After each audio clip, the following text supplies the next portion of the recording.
Bueno, gracias a todos, gracias a las autoridades de la universidad. Yo estoy muy emocionado, la verdad, de estar aquí. Es mi primera vez en México, con lo cual estoy un poco alucinado, como se dice en España, sobre lo que estoy viendo. He llegado a la conclusión de que México, más que un país, es un continente. Porque no puedo creer la cantidad de civilizaciones que están aquí ocultas. Pero bueno, no me voy a dedicar a la investigación de México, sino que durante 15 años he investigado el cristianismo y el punto central es cómo un judío, como yo, nacido en una familia judía, yo soy sefaradí, descendiente de los judíos que fuimos expulsados en 1492, como un judío sefaradí, que en verdad trae dentro de su sangre la persecución de la Inquisición, haya tomado la idea hace varios años, muchos años, de comenzar la investigación sobre el cristianismo. En principio, decir que cuando yo por primera vez leí el Nuevo Testamento, yo quedé impactado. Primero impactado porque yo nunca había leído el Nuevo Testamento. Siempre leí en el colegio hebreo al que fui cuando yo nací en Buenos Aires, siempre el Tanaj, la Biblia hebrea. Y por lo tanto, al leer la Biblia hebrea, yo el Nuevo Testamento lo desconocí hasta que ya joven, leí el Nuevo Testamento y dije, pero esto es una cosa muy rara, esto es una cosa muy extraña, porque Jesús es judío, los seguidores son judíos, y de aquí se formó una nueva religión. Con lo cual, yo no podía comprender lo que estaba leyendo. Estaba leyendo historia judía, y al mismo tiempo estaba leyendo la historia del nacimiento del cristianismo. Y por lo tanto dije, o soy cristiano, y no me di cuenta, que es posible, al leer tanta historia judía dije, no puede ser, o aquí hay una parte que no me contó nadie. Con lo cual yo recuerdo a mi abuelo Mair, que nació en Esmirna, en Turquía, que cuando le dije, abuelo, yo quiero leer el Nuevo Testamento. No, esto está prohibido, me dijo. Bueno, se sabe siempre que lo prohibido es como lo más, a donde más uno va, ¿no? Y esto lo sabe bien San Pablo en la Carta a los Romanos. La ley de la carne y la ley de la mente, capítulo 7. Por lo tanto, siguiendo un poco a San Pablo con su locura de la ley de la carne y la ley de la mente, dije, bueno, vamos hacia allí, vamos a investigar profundamente el Nuevo Testamento. Y al estudiar profundamente el Nuevo Testamento, yo me encontré con 100% de judaísmo. Y entonces, la investigación me llevó 15 años para tratar de entender dónde se dio la ruptura y dónde comenzó esta ruptura, porque no comenzó con un grupo de judíos que dijeron que Jesús es el Mesías, sino que comenzó en el siglo II esta ruptura, y durante todo el primer siglo, cuando hablamos del nacimiento del cristianismo, estamos hablando de un grupo de judíos mesiánicos que seguía a Yoshua de Nazaret. A mí me gustaría tratar de explicar rápidamente, no sé cuánto tengo, porque tengo que un seminario de 10 horas sintetizarlo en una, intentar que entiendan qué sucedía en Judea en el siglo I. Porque en verdad, lamentablemente hay investigaciones sobre Jesús que parecen como que cae un meteorito de Marte y nadie sabe cuál era el fenómeno social o socioeconómico del momento en que vivió Yeshua de Nazaret. A mí Jesús, no es que no me gusta decir Jesús, pero yo digo Yeshua porque era el nombre hebreo. Y por lo tanto, voy a decir indistintamente Jesús o Yeshua. Es importante cuál era la estructura de la sociedad en el siglo I en Judea, qué grupos judíos existían en Judea, porque si no se entiende el momento socioeconómico y político de Judea en el siglo I, no se entiende ni quién era Yoshua, ni por qué le siguieron, ni cómo de allí se formó el cristianismo. Y por tanto, tenemos que empezar con el grupo de los saduceos. En segundo término vamos a hacer un análisis de los fariseos, que tienen mala fama en el Nuevo Testamento, pero ya verán que no eran tan malos. El tercero son los esenios, el cuarto son los celotes, después hay grupos minoritarios que no analizaré, herodianos, etcétera, sicarios, pero no voy a analizar los minoritarios porque no están en un seminario, están en una conferencia de 1 hora, así que hay que apurarse. En consecuencia, la idea es saber de estos grupos quiénes eran. Por supuesto todos judíos, y por supuesto todos observantes de la Torá. Cuando decimos observantes de la Torá, respeto del Shabbat, respeto del Brit Milá, es decir, de la circuncisión, respeto de lo que era el judaísmo en el siglo I, todavía no existía el Talmud, y por lo tanto no existía la halajá tal como el judaísmo actual la conoce, no existían las interpretaciones talmúdicas, se estaban formando las interpretaciones rabínicas y por lo tanto cada rabino tenía su interpretación. Los saduceos eran la clase alta, la élite económica y política de Jerusalén. según Flavio Josefo eran 10.000 judíos. Uno podría decir, guay, ¿cuántos judíos eran los saduceos? Comparativamente, si la comunidad judía de México tiene 40.000 judíos, 10.000 saduceos parecen mucho. Pero el judaísmo, el pueblo judío en el siglo I tenía 5 millones de personas. Era el 5% de la población del Imperio Romano. De los 100 millones de habitantes que entre los historiadores se calcula que era el promedio de la población del Imperio Romano, que era entre 80 y 120 millones, y calculando sobre la base de 100 millones, que era la población del Imperio Romano, el 5% era judío. 5 millones de judíos habitaban el Imperio Romano, dividido en dos partes. 2,5 millones aproximadamente en la diáspora y 2,5 millones judea. Quiere decir que la teoría de que los judíos después de la caída del templo en el 70 comenzamos el exilio, eso es una leyenda que proviene sobre todo del análisis del sionismo político después de la creación del Estado de Israel, pero que no se condice con la realidad histórica. La mitad de los judíos antes de la destrucción del templo estaban fuera de Judea. Es decir, que cuando va Pablo a las sinagogas de Chipre, a las sinagogas de Éfeso, a las sinagogas de Atenas y a la de Roma, ya había una cantidad de judíos muy grande. Calculemos que Alejandría tenía, se supone, casi 500.000 judíos. Entonces estamos hablando de que el 50% de la población judía ya estaba en la diáspora. Y esa representación la vamos a tener con otro judío que es Saúl de Tarso, con lo cual la idea es tratar de estudiar la estructura de la población judía. Vamos a analizar los 2,5 millones, no los judíos de la diáspora, sino vamos a analizar los judíos de Judea que estaban en Judea en el siglo I divididos en varios grupos. Entonces los saduceos se decían descendientes del sumo sacerdote de la época del rey David llamado Sadoc, y los saduceos eran literalistas en lo que podríamos denominar en la concepción teológica. ¿Qué quiere decir literalistas? Los saduceos serían nuestros luteranos, para decirlo rápidamente. Es decir, para el judaísmo los saduceos eran, más o menos tenían esta teología. ¿Por qué eran literalistas? ¿Y qué dice el texto del Génesis? Con lo cual del polvo eres, al polvo volverás. Y si vuelvo al polvo no hay resurrección de los muertos. Esa es la conclusión de los saduceos. La única vida es esta, y por lo tanto hay que disfrutarla al máximo. Esta era la idea de los saduceos, y por eso era la élite económica y política de Jerusalén. No creían en la resurrección, y no creían que venía nadie a salvar a nadie. No creían en la llegada de ningún Mesías, porque cada uno se salva solo. ¿Quedó claro? Prácticamente un poco casi la autoayuda, estamos aquí. Cada uno se salva solo. Esta era la concepción de los saduceos. Estaban dentro del poder, estaban en connivencia con el poder político ocupante del Imperio Romano, que desde el 63 había intervenido en Judea con las legiones de Pompeyo. En el 63 entró Pompeyo a Jerusalén, y de ahí en más Roma se quedó dentro de una guerra civil judía que no voy a contar porque es una hora.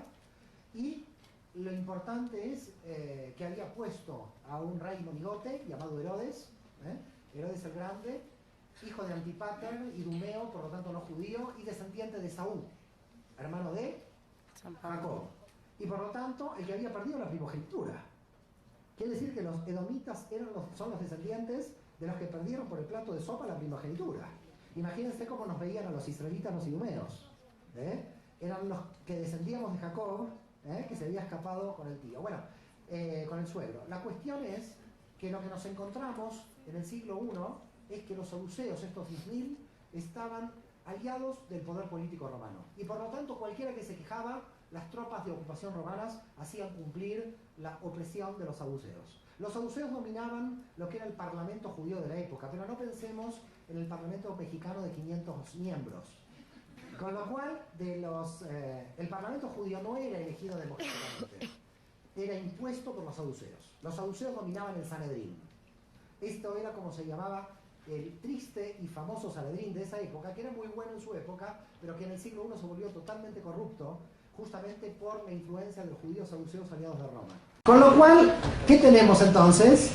Tenemos que a esta élite saducea aparece la oposición, el pueblo judío entero. Pero esta oposición, ¿cómo se articula? Son los fariseos. Los fariseos en hebreo son prushim, se denomina en hebreo prushim, que quiere decir puros o separados. En griego serían cátaros, los fariseos.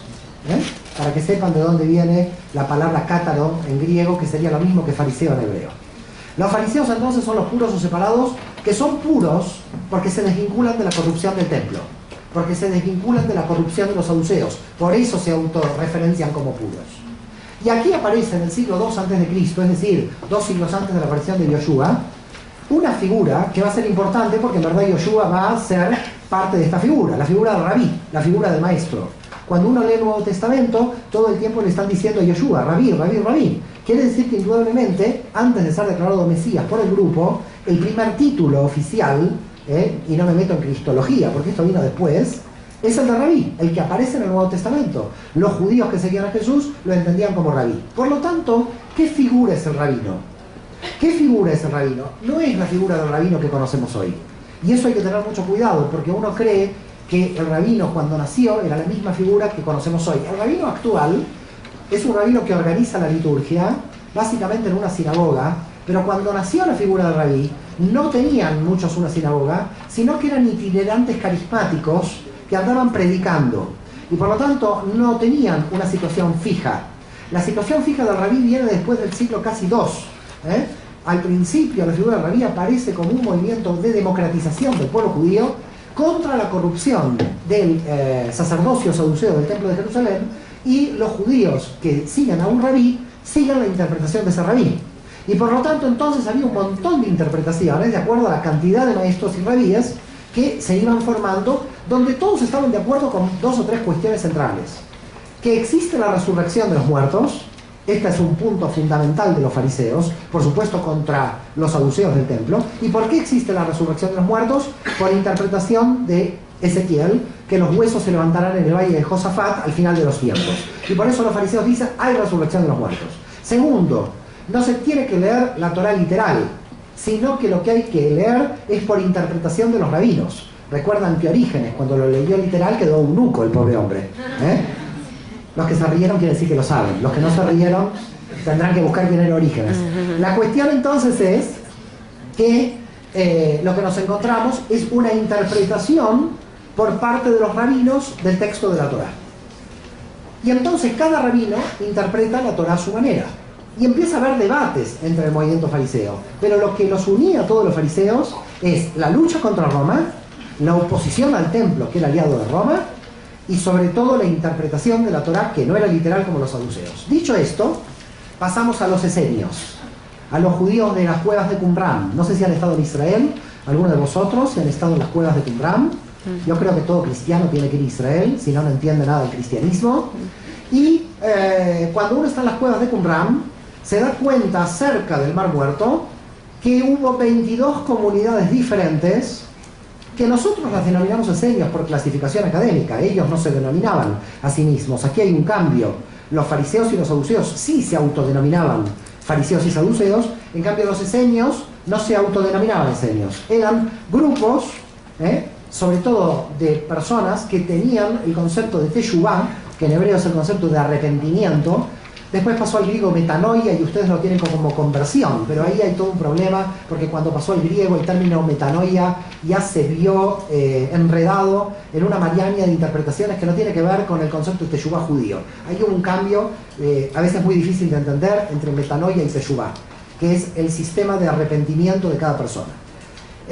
Los esenios tenían un sistema de arrepentimiento que era la permanente tevilá, que en hebreo sería la permanente inmersión en el agua, en el baño ritual. Son los creadores del bautismo, aunque ya la tevilá dentro del mundo judío estaba observada dentro de la ley de Israel, es decir, dentro de la Torá, de los 5 libros de Moshe. Los esenios entonces eran, desde el punto de vista ideológico, pensaban igual que los fariseos, es decir, creían en la resurrección de los muertos, creían en que los rabinos pueden interpretar la Torá, creían que iba a venir un Mesías, que iba a salvar a Israel y a la humanidad, como los fariseos, pero tenían 2 o 3 elementos que son diferenciales del grupo fariseo. Primer punto, a diferencia de fariseos y saduceos, no aplicaban el 10%, sino el 100% de los bienes. Cuando alguien quería entrar en la comunidad esenia, tenía que poner el 100% de los bienes. Bueno, con lo cual lo que tenemos es los esenios que tienen algunas ideas diferentes de los fariseos. Piensan prácticamente igual que los fariseos en todo lo que hemos nombrado, pero tienen, punto 1, una diferencia: 100% de los bienes, no el 10%. Porque dice el Shema Israel, el Deuteronomio 6, y creerás en Dios con todo tu corazón y con todas tus fuerzas. Y quiere decir que si crees con todas tus fuerzas, es con todas tus fuerzas económicas. La cuestión entonces es que los esenios también tenían un segundo punto importante, la apocalíptica. Ellos creían vivir en el fin del mundo. Ya llega el fin del mundo. Ya esto se destruye, Apocalipsis, la vamos a tener en el Nuevo Testamento, no hay más que hablar. Alguien dijo, no pasará esta generación que sucedan todas estas cosas. ¿Recuerdan quién lo dijo? Jesús. Apocalíptica. La apocalíptica es algo muy medio perverso en el fondo, porque cada generación se cree muy importante. Y cada generación cree vivir el final de los tiempos. Con lo cual esto es muy gracioso. Cada generación cree que vive el final de los tiempos permanentemente. Ya llega el final de los tiempos. En los grupos ortodoxos son judíos, esto es muy, muy gracioso. Llega el Mashiach mañana, el Mesías viene mañana. Bueno, llega mañana y no llegó, y por lo tanto seguimos esperando. En los grupos católicos, en los grupos cristianos también, evangélicos, sobre todo el adventismo, dijo que Jesús venía por segunda vez, en 1844. Los adventistas también lo siguen esperando. La cuestión entonces es que eran apocalípticos. Sentían que ellos participaban en el fin del mundo. Y por lo tanto, este era un sentimiento que no se lo compartían con toda la ideología farisea. Esta es una ideología típicamente de los grupos de Qumran, de los grupos esenios. La tercera ideología son dualistas. Eran dualistas, creían en la fuerza del bien y del mal. Prácticamente toda la demonología judía se extrae de este movimiento. Lo que pasa que los investigadores no están de acuerdo en cómo el judaísmo analiza la dualidad de fuerzas del bien y el mal. Porque en verdad muchos dicen que fue por influencia persa de Zoroastro, que hablaba de una religión de contraposición de fuerzas de bien y mal, pero en verdad ya en la Torá encontramos algo muy interesante. Yo no sé si aquí, me imagino que debe haber población judía entre los alumnos, pero en el día de Yom Kippur, en el día del perdón, y lo explico para todos los alumnos, todos los judíos en las sinagogas rezamos un capítulo de Levítico, donde lo que hacemos es ofrendar una ofrenda a Dios, pero otra ofrenda a Azazel. Azazel es el Satán. Es decir que había una cosa muy extraña cuando el pueblo de Israel está en el desierto. No solo se ofrenda a Dios, sino también se ofrenda a Satán, doble ofrenda. Es como tener tranquilo al mal, ¿no? Es decir, el mal está aquí, ya sabemos, vamos a tranquilizarlo dándole también ofrenda. Con lo cual también en la Torá podríamos encontrar, en los 5 libros de Moisés, un dualismo que no sería necesariamente persa, sino que sería un dualismo que proviene de la propia antigua tradición israelita. Entonces, lo que tenemos aquí es prácticamente todos los grupos donde se desarrolló Yeshua.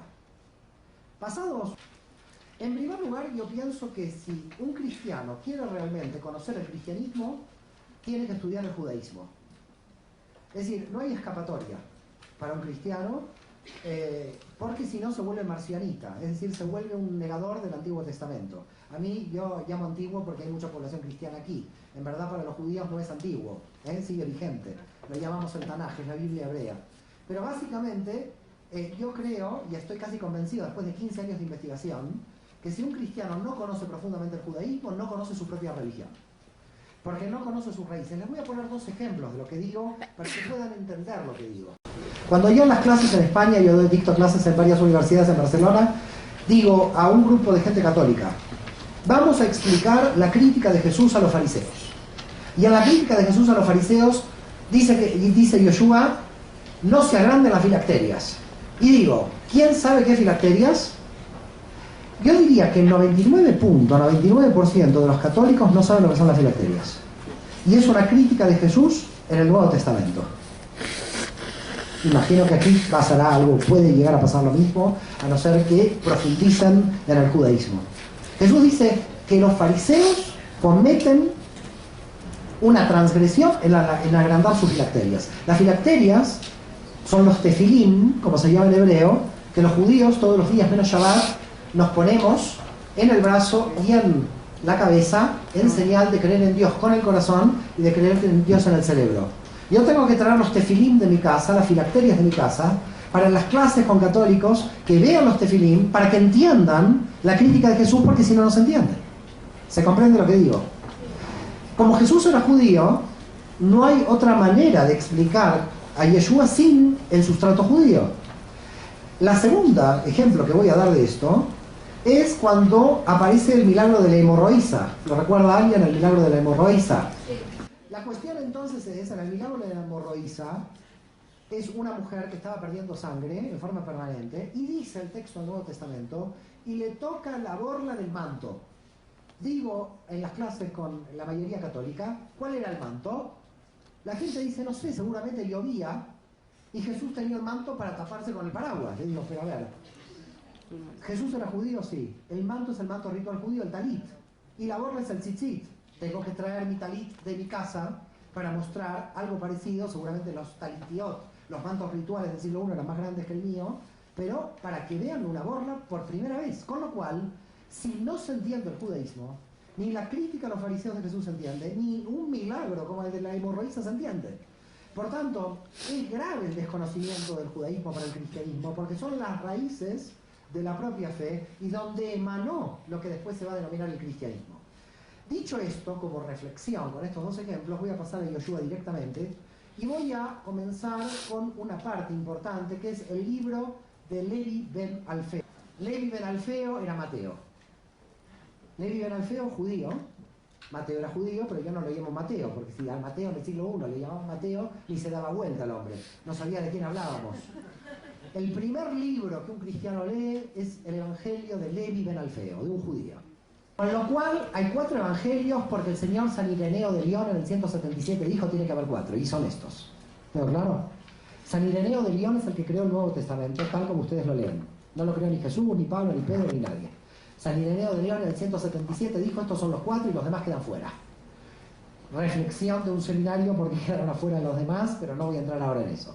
La cuestión entonces que tenemos aquí es que Yoshua dice, que lo dice el autor judío Levi ben Alfeo, que ustedes llaman Mateo, en el capítulo 5, versículos 17 a 20, no pensáis que he venido a abolir la Torá ni los profetas. No he venido a abolir, sino a dar cumplimiento. Porque en verdad les digo que si una pequeña mitzvah, un pequeño precepto, no es cumplido, no entraréis en el reino de los cielos. Y si vuestra justicia no es mayor que la de los escribas y fariseos, no entraréis en el reino de los cielos.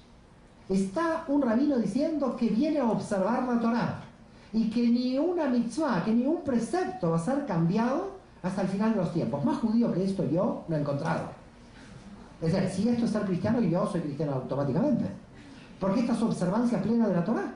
Lo que me está diciendo este rabino es que yo tengo que observar la Torá rajatabla. Y me lo está diciendo Levi ben Alfeo, que también es otro judío. Bueno, podríamos decir, no le queremos a Mateo, y vamos a ir a otro, a Mordejai ben Yohanan. Aquí la trampita ya la conocen, y entonces Mordejai ben Yohanan es Marcos. El judío son Marcos, o Mordejai ben Yohanan.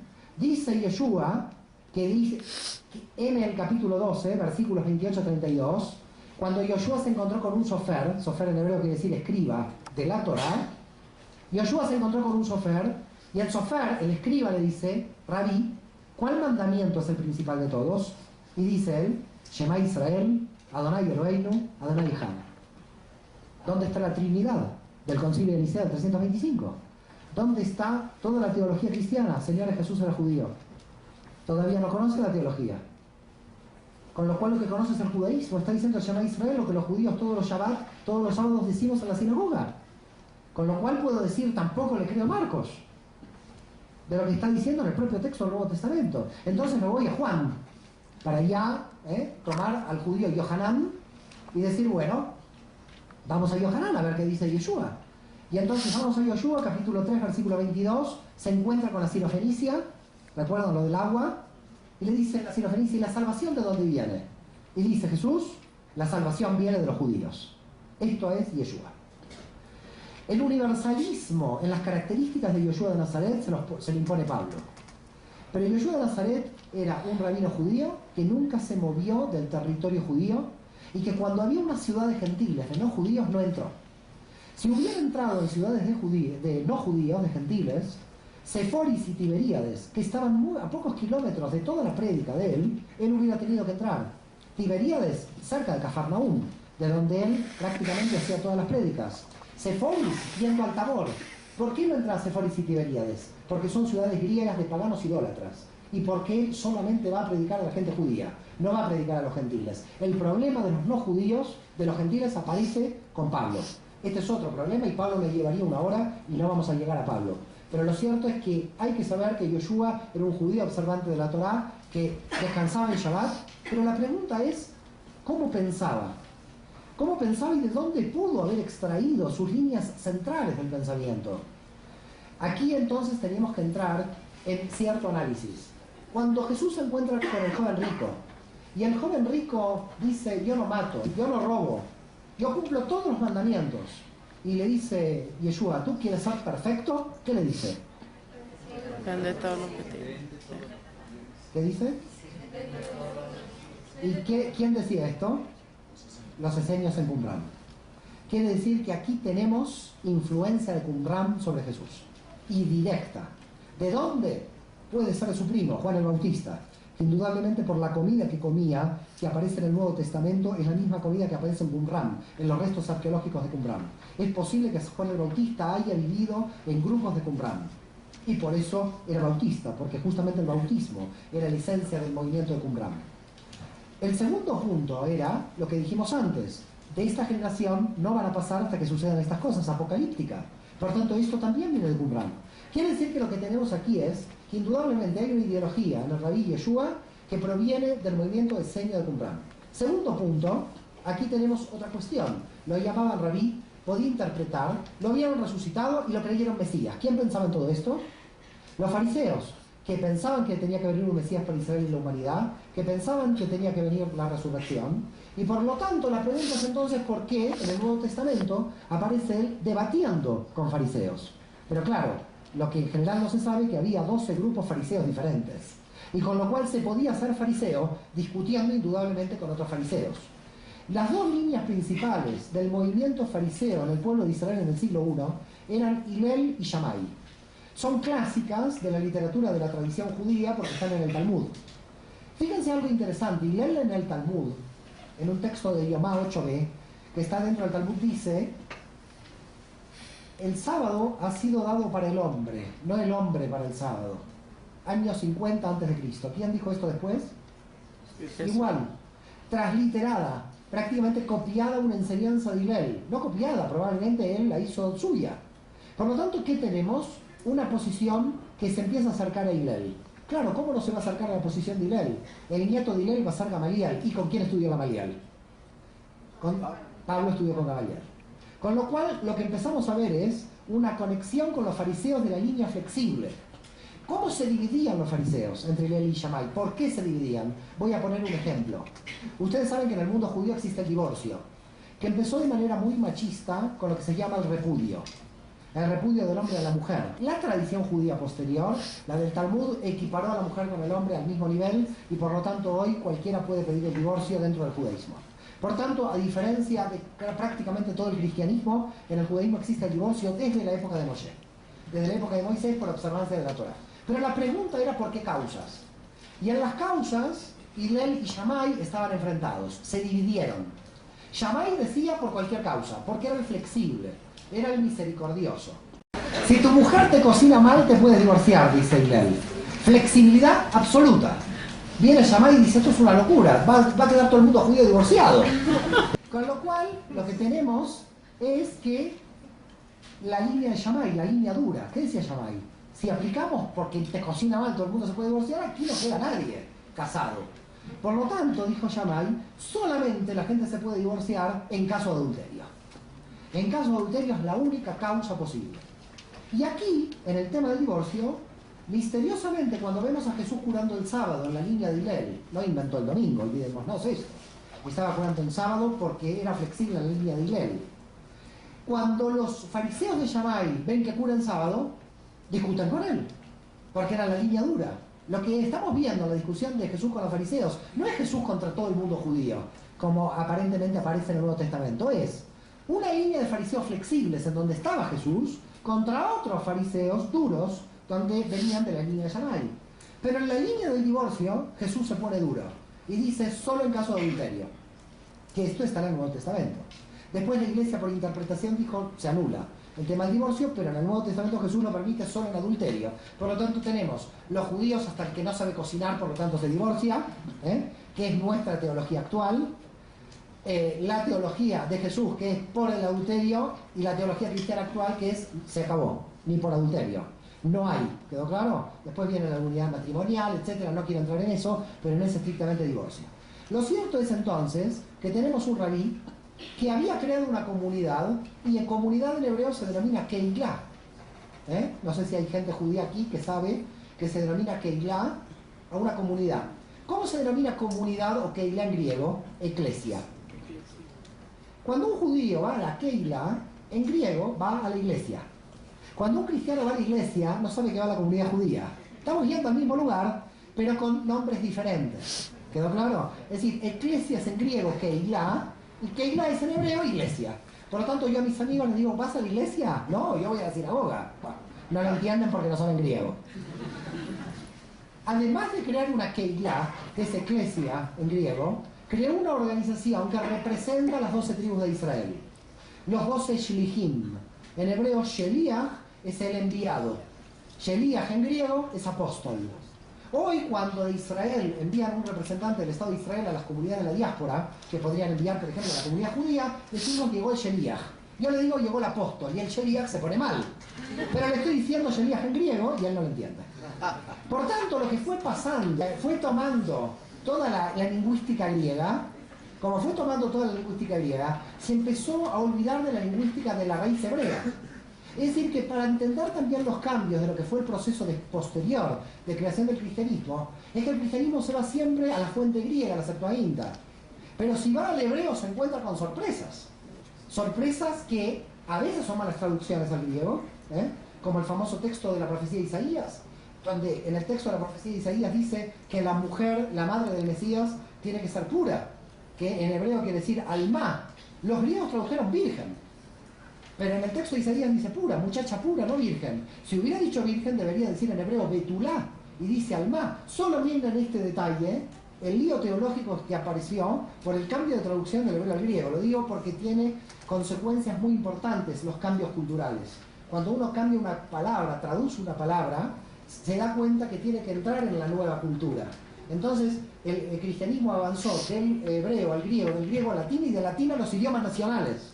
Con lo cual los sentidos culturales se fueron modificando a medida de que fueron cambiando los idiomas. ¿Se entiende lo que estoy diciendo? Y entonces, claro, volver al hebreo original implica realmente volver a ese pensamiento y sentido original que tenía Yeshua de Nazaret y sus primeros seguidores.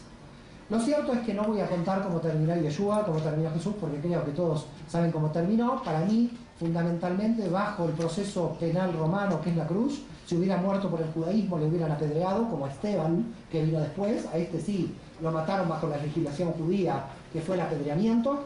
Pero sobre todo, el problema que va a haber el Sanedrín con este movimiento es que no es un grupo mesiánico cualquiera. No es un grupo judío que dice este es el Mesías y empezamos a decirle a todo el mundo judío que es el Mesías. Este Mesías resucitó. Y por lo tanto, si resucitó, este grupo sigue vivo después de la muerte del Mesías. Todos los demás grupos mesiánicos, a la muerte de su Mesías, se disolvían. Porque muerto el Mesías. Ahora este grupo cree que su Mesías resucitó. Ahora vamos a tomar la narrativa. A ver si en el siglo I este grupo de judíos podía pensar que resucitó. ¿Cómo no podría pensar un judío del siglo I que un rabino resucitó si nosotros dentro de la teología judía tenemos un señor que sigue volando en el cielo que se llama Elías? Si el pueblo judío todavía cree en nuestra teología que Elías subió al cielo, indudablemente podemos creer que resucitó y Jesús volvió al cielo. Por lo tanto, los judíos que siguen a Jesús lo pueden creer justamente porque son judíos, porque leen en el texto. Y muchas veces uno se pregunta, ¿y cómo pudo el mundo judío creer?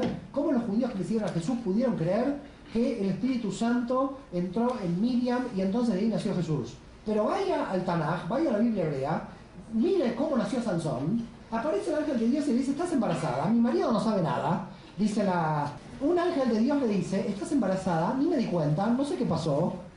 Esto es lo que dice el texto de la Biblia, no lo digo yo, No puedo poner las manos en el fuego con lo que dice la madre de Sansón. Y ahí nació Sansón. Si un judío leía la narrativa bíblica del nacimiento de Sansón, es un nacimiento milagroso sin intervención de un hombre, podía perfectamente creer esto.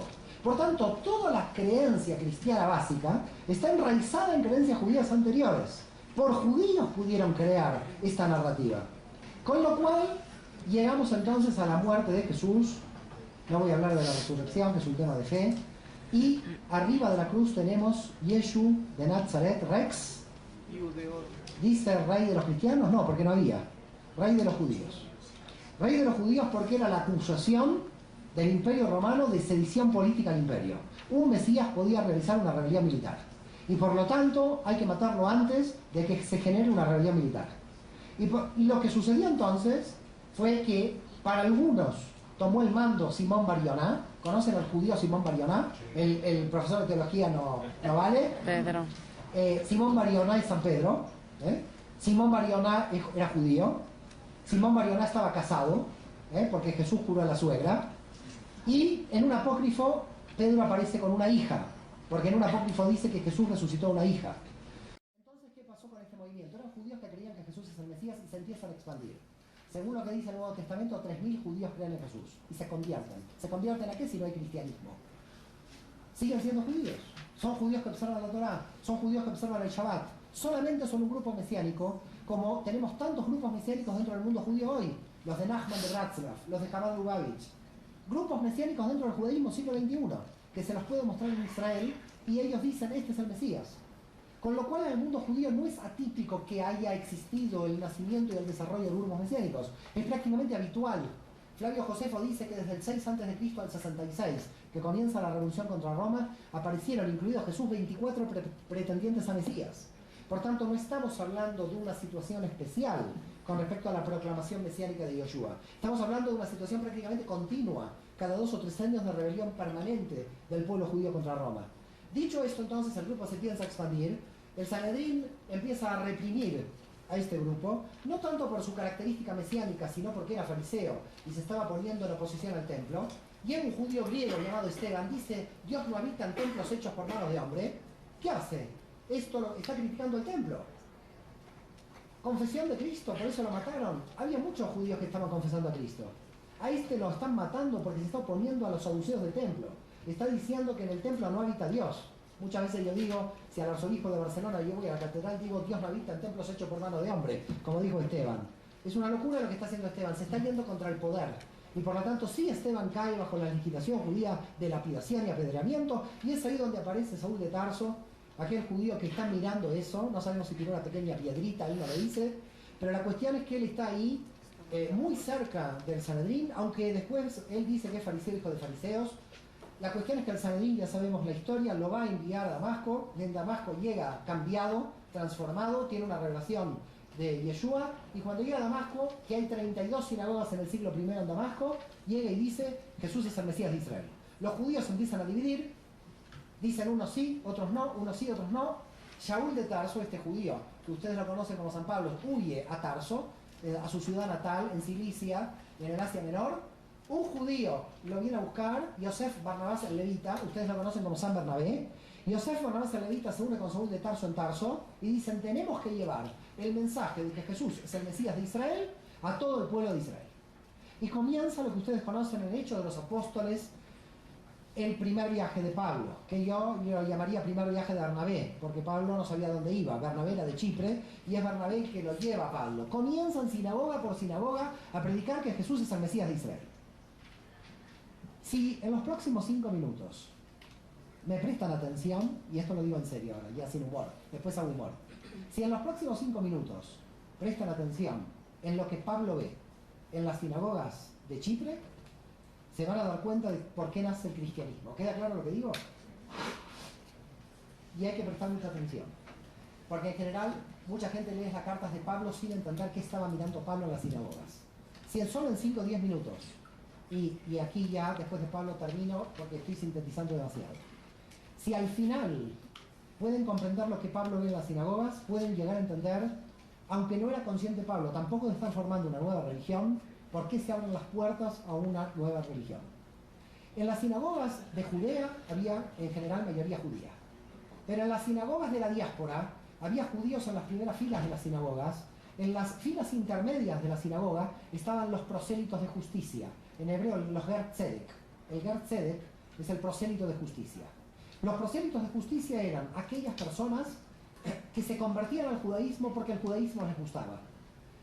Les encantaba la Biblia hebrea, les encantaban los salmos, les encantaba la Torá, les gustaba la ética judía, y por lo tanto la comunidad judía los recibía y se convertían. Había mucha cantidad de conversos al judaísmo del siglo I y estaban incorporados con los mismos derechos y deberes que los judíos. Pero en las últimas filas de las sinagogas estaban el Ger Toshar, los prosélitos de la puerta, o temerosos de Dios. Por tanto, cuando en el texto del Nuevo Testamento vemos que está Cornelio, que aparece con Pedro, y dice era temeroso de Dios, no era que temía a Dios, Todos los judíos temían a Dios. Él era un romano que indudablemente estaba en las sinagogas en la parte de atrás. Entra Pablo en las sinagogas y empieza a decir que Jesús es el Mesías de Israel. Hasta ahí no hay problema. Hay solamente una confusión interna dentro del mundo judío de quién es el Mesías. Pero Pablo, cuando ve esta situación de judíos en las primeras filas, gentiles que se convierten y gentiles atrás de las filas que no se convierten, lo que no entiende es cómo todos los gentiles que se convierten al judaísmo son mujeres. Y todos los gentiles que no se convierten, la gran mayoría son hombres. ¿Y qué pasa? La circuncisión. Los hombres no querían circuncidarse para entrar en el mundo judío. Y Pablo dice, se va a volver una religión de mujeres el judaísmo.